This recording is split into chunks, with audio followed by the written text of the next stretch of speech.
Bismillahirrahmanirrahim. Assalamualaikum warahmatullahi wabarakatuh. Kami siswa-siswi Mandum Matang Siantar, yaitu dari kelompok 4C Sejarah Kebudayaan Islam, yang beranggotakan saya, Iksan Aditya, dengan nomor absen 23. Kemudian ada Tiara Nur Hidayati dengan nomor absen 38. Selanjutnya ada Roshida An-Nur dengan nomor absen 34. Kemudian yang terakhir yaitu ada Nezalita Nur Pasha Putri dengan nomor absen 29. Video ini dibuat untuk menyelesaikan salah satu tugas kelompok di mata pelajaran sejarah kebudayaan Islam, sekaligus untuk memenuhi perintah berupa tugas dari Ibu Risda Handayani Tanjung, SPDI, selaku guru pada mata pelajaran sejarah kebudayaan Islam.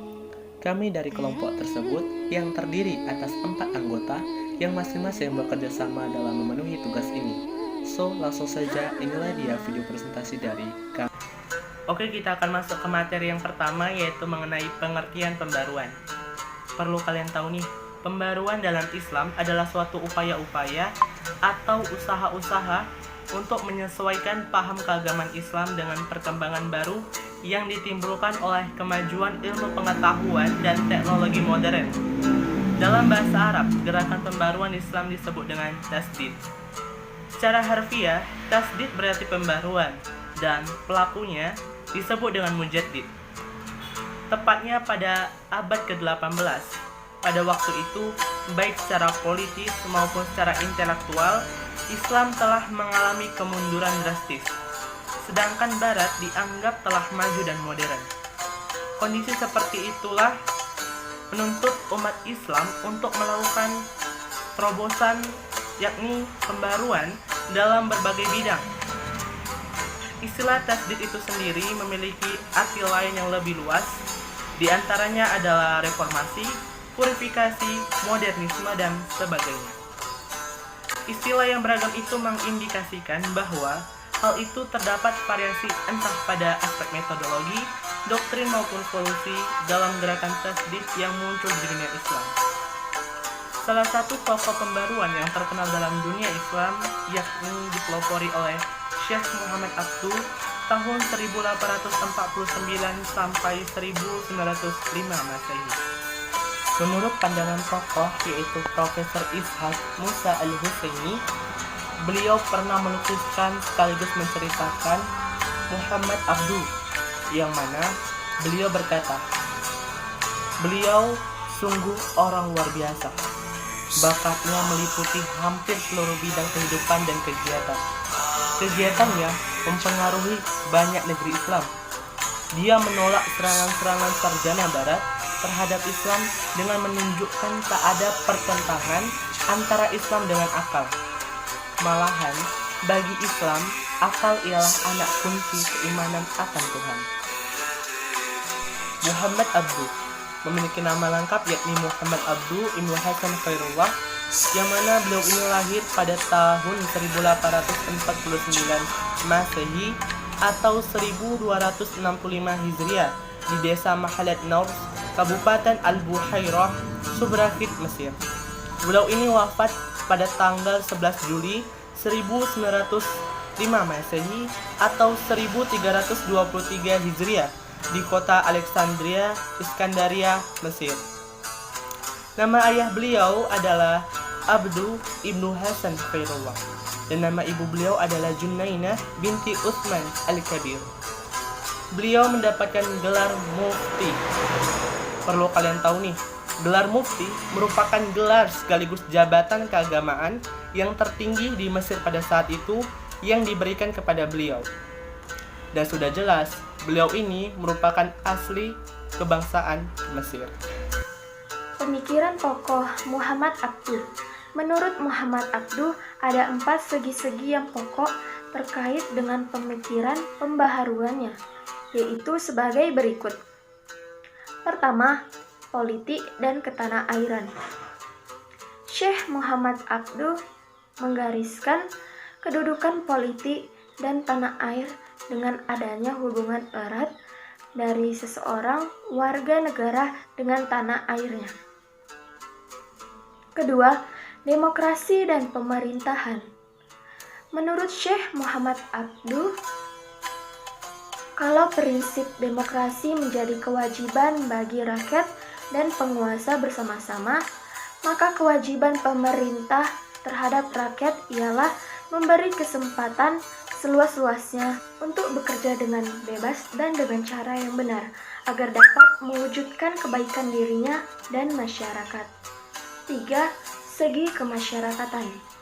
Dalam segi kemasyarakatan, ia membicarakan dua hal, yaitu 1. Jiwa bersama. Menurut Syekh Muhammad Abduh, jiwa bersama dalam suatu umat harus diperkuat. Sebaliknya, jiwa individualisme harus dikikis habis. Jalannya tidak lain hanyalah pendidikan yang didasarkan atas ajaran-ajaran Islam sebagai pendidikan yang benar. 2. Kelemahan-kelemahan masyarakat Mesir. Ada 5 kesalahan-kesalahan masyarakat Mesir menurut Syekh Muhammad Abduh, yaitu pertama, pembicaraan masyarakat Mesir menjadi tanda adanya salah pengertian terhadap hidup. Kedua, perkawinan dipandang oleh Syekh Muhammad Abduh suatu keharusan sosial, pilihan dalam kawin sesuai benar dengan tabiat manusia sebagai makhluk yang berpikir dan bernaluri. Ketiga, ia juga menyebutkan tentang bid'ah dan sampai di mana bid'ah ini menunjukkan penyelewengan dalam akidah. Di antaranya adalah ziarah ke kubur wali-wali. Keempat, ia juga mencela keras bermain suap atau riswah, yaitu tanda kemerosotan akhlak dan hilangnya rasa akan kewajiban. Kelima, acuh tak acuh terhadap kepentingan umum menjadi noda masyarakat Mesir. 4. Segi akidah. Syekh Muhammad Abduh membicarakan dua hal dalam segi ini, yaitu pertama, akidah Jabariyah. Syekh Muhammad Abduh memandang bahwa pengabdian diri secara mutlak terhadap mazhab-mazhab dan kitab-kitab yang sekarang pada masa-masa akhir Islam tidak saja berkaitan dengan lemah kepribadian, keilmuan pada masanya, dan tidak sejalan dengan kepribadian Islam yang pertama dalam langkah-langkah positif dan baik terhadap Al-Quran dan As-Sunnah, tapi juga berhubungan erat dengan akidah atau paham Jabar. Kedua, hubungan akal dengan wahyu. Dalam menjelaskan hubungan akal dengan wahyu atau dengan golongan rasional dengan golongan tekstualis dalam Islam, pendapat Syekh Muhammad Abduh sama dengan pendapat Ibnu Rushd yang hidup pada abad ke-6 Hijriah, yaitu bahwa wahyu mesti sesuai dengan akal. Terakhir, dalam segi pendidikan dan tuntunan umum. Di antara pemikirannya tentang pendidikan dapat dilihat pada penjelasan dan histori sebagai berikut. Pertama, sistem dan struktur lembaga pendidikan. Dalam pandangannya, semenjak Islam mengalami kemunduran, sistem pendidikan di dunia Islam lebih bercorak dualisme. Hal ini lebih banyak dampak negatif dalam dunia pendidikan. Kedua, kurikulum. Pertama, ada kurikulum Al-Azhar. Kurikulum perguruan tinggi Al-Azhar disesuaikan dengan kebutuhan masyarakat pada masa itu. Kedua, kurikulum sekolah dasar. Ia beranggapan bahwa dasar pembentukan jiwa agama hendaknya sudah dimulai semenjak kanak-kanak. Ketiga, ada kurikulum sekolah menengah dan kejuruan. Ia mendirikan sekolah menengah pemerintah untuk menghasilkan tenaga ahli dalam berbagai bidang, administrasi, militer, kesehatan, perindustrian, dan sebagainya. Ide-ide pembaruan Muhammad Abduh. Faktor utama kemunduran umat Islam yang pertama adalah jumud. Menurut Muhammad Abduh, al-Islamu mahjubun bil muslimin. Jumud yaitu keadaan membeku atau statis, sehingga umat tidak mau menerima perubahan yang dengannya membawa bibit kepada kemunduran umat pada saat ini. Faktor yang kedua yaitu bidang masalah ijtihad. Muhammad Abduh banyak menonjolkan pemikiran Ibnu Taimiyah tentang ibadah dan muamalah. bahwa ajaran-ajaran yang terdapat dalam Quran dan hadis bersifat tegas, jelas, dan terperinci. Sebaliknya, ajaran-ajaran mengenai hidup kemasyarakatan umat hanya merupakan dasar-dasar dan prinsip umum tidak terperinci serta sedikit jumlahnya. Dengan adanya situasi modern, perlu adanya interpretasi baru dan ijtihad perlu dibuka. Faktor yang ketiga yaitu bidang ilmu pengetahuan Islam atau pendidikan. Muhammad Abduh menyatakan bahwa ilmu pengetahuan modern banyak berdasarkan pada hukum alam, yaitu sunatullah yang tidak bertentangan dengan Islam yang sebenarnya. Islam mesti sesuai dengan ilmu pengetahuan modern, dan yang modern mesti sesuai dengan Islam, sebagaimana zaman keemasan Islam yang melindungi ilmu pengetahuan. Faktor yang keempat yaitu bidang keluarga dan wanita. Menurut Abduh, blok bangunan terpenting dari masyarakat baru adalah individu. Umat terdiri dari unit-unit keluarga. Kalau unit-unit ini tidak memberikan lingkungan yang sehat dan fungsional bagi perkembangan individu di dalamnya, maka masyarakat akan ambruk. Kemudian Abduh berkata, sesungguhnya umat terdiri dari rumah-rumah atau unit-unit keluarga. Jika unit-unit keluarga baik, maka umat pun akan baik. Barang siapa yang tidak memiliki keluarga, maka ia pun tidak memiliki umat. Laki-laki dan perempuan adalah dua jenis makhluk yang memiliki hak, kebebasan beraktivitas, perasaan, dan akal yang sama.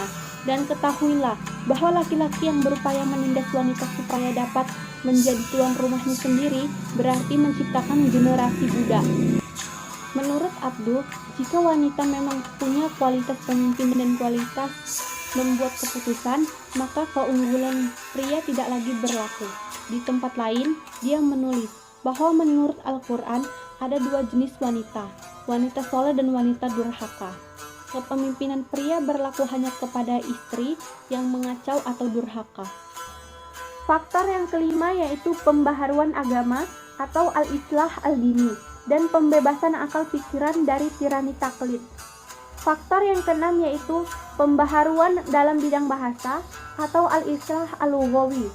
Dalam hal ini, Syekh Muhammad Abduh hendak menjadikan bahasa dan sastra yaitu Arab Islam ini sebagai kelanjutan dari masa keemasannya dahulu. Seraya menyingkirkan kerancuan-kerancuan yang telah membenamkan kesusastraan Arab, Islam dalam formalitas, kemewahan dan keindahan semu, luput dari keindahan substansialnya yang hakiki. Faktor yang terakhir yaitu faktor yang ketujuh adalah pembaruan dalam bidang politik yaitu al-islah atau al-siyasi. Bidang ini ia garap sebelum akhirnya ia tinggalkan dan mengkonsentrasikan dirinya dalam bidang terdahulu yaitu bidang agama dan bidang bahasa. Nah, perlu kalian tahu nih, selain Muhammad Abduh melakukan sekaligus menggagaskan gerakan modernisme Islam sebagai gerakan pembaharuan, sebagian pemikiran dan ide-ide beliau juga ditorehkan ke dalam bentuk tulisan berupa menciptakan suatu karya atau buku. Mengenai karya-karya Muhammad Abduh, Muhammad Syarif pernah menjelaskan bahwasannya terdapat beberapa karya-karya atau buku-buku yang telah beliau selesaikan atau ditulis. Di antaranya yaitu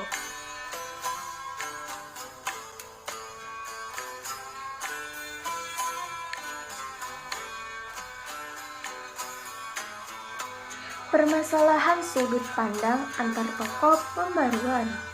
Di antaranya yaitu pertama, Muhammad Abduh tidak tertarik kepada mazhab mana dan siapapun.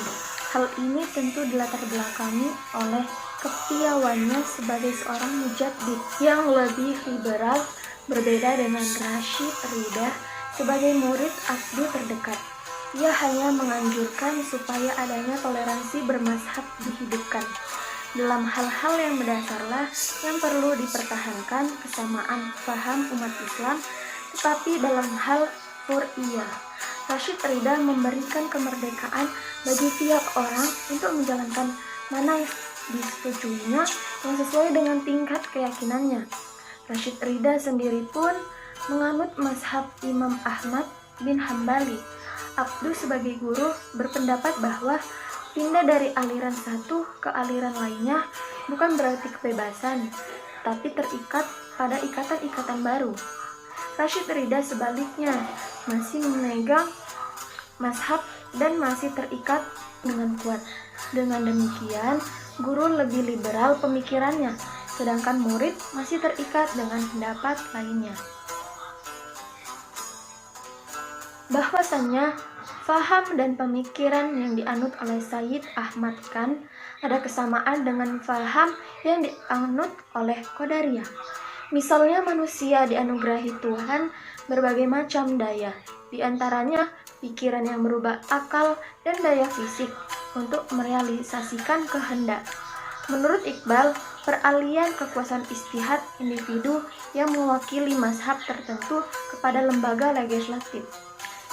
Islam adalah salah satu cara paling tepat untuk menggerakkan spirit dalam sistem hukum Islam yang selama ini hilang dari umat Islam dan menyeru kepada kaum muslimin dan mengembangkannya lebih lanjut. Muhammad Abduh memberi penghargaan yang tinggi pada kekuatan akal. Meski begitu, ia tetap memandang penting fungsi wahyu bagi akal. Ada nggak sih tantangan-tantangan atau permasalahan yang dihadapi oleh Muhammad Abduh ketika melakukan gerakan pembaruan?